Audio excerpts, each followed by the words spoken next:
विद्यार्थी मित्रांनो, आज आपण मूळ संख्या हा टॉपिक शिकणार आहोत। मूळ संख्या म्हणजे काय? तर ज्या संख्येला फक्त एक आणि तीच संख्या याने भाग जातो त्याला आपण मूळ संख्या म्हणतो। पहा, उदाहरणार्थ मी आता बोलले की ज्या संख्येला फक्त त्या संख्येने आणि एकनेच भाग जातो, कशाने? एक व तीच संख्या याने भाग जातो तर त्याला आपण मूळ संख्या असे म्हणतो। उदाहरणार्थ पहा,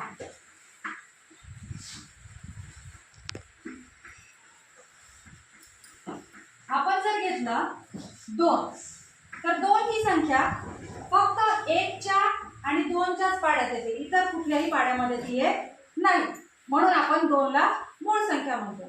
तर आता 1 ते 100 पर्यंतच्या मूळ संख्या ज्या आहेत तर त्या आपल्याला स्पर्धा परीक्षेसाठी उपयोगात येत असतात। तर त्या कशा ओळखायच्या आणि लक्षात कशा ठेवायच्या यासाठी मी तुम्हाला एक सोपी ट्रिक सांगत आहे। आपल्याकडे एक मोबाईल नंबर आहे, मोबाईल नंबर असतो 10 अंकी, तर हा सुद्धा मोबाईल नंबर 10 अंकीचा आहे, जो की आपण आता लक्षात ठेवायचा आहे।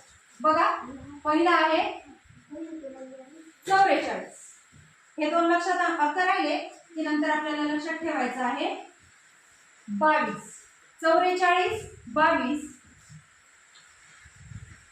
32, 23 आणि शेवटचा आहे 21। 44, 22, 32, 23, 21 या सर्व अंकांची बेरीज केली तर ती होते 25।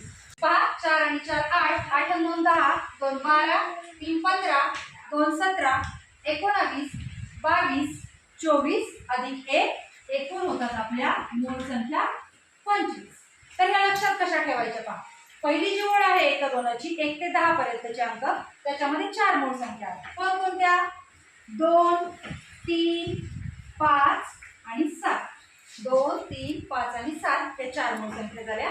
त्यानंतर पुढची जी ओळ आहे 11 ते 20 ची, या 11 ते 20 च्या ओळीमध्ये 11, 13, 17 आणि 19 या झाल्या 4 संख्या, 11, 13, 17 आणि 19। पुढची जी ओळ आहे 21 ते 30 ची, याच्यामध्ये आपल्याला दोनच मूळ संख्या भेटतात, त्या आहेत 23 आणि 29।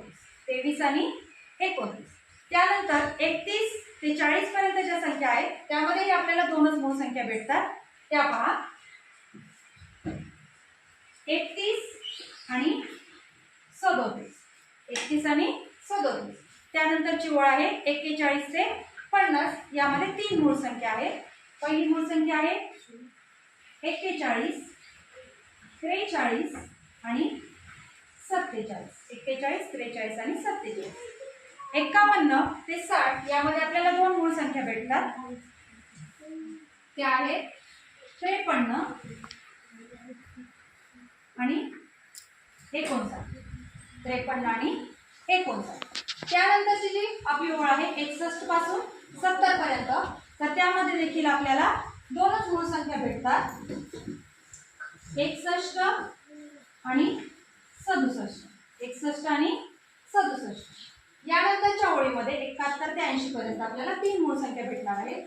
पहा, 71, 73 आणि 79। 71, 73 आणि 79।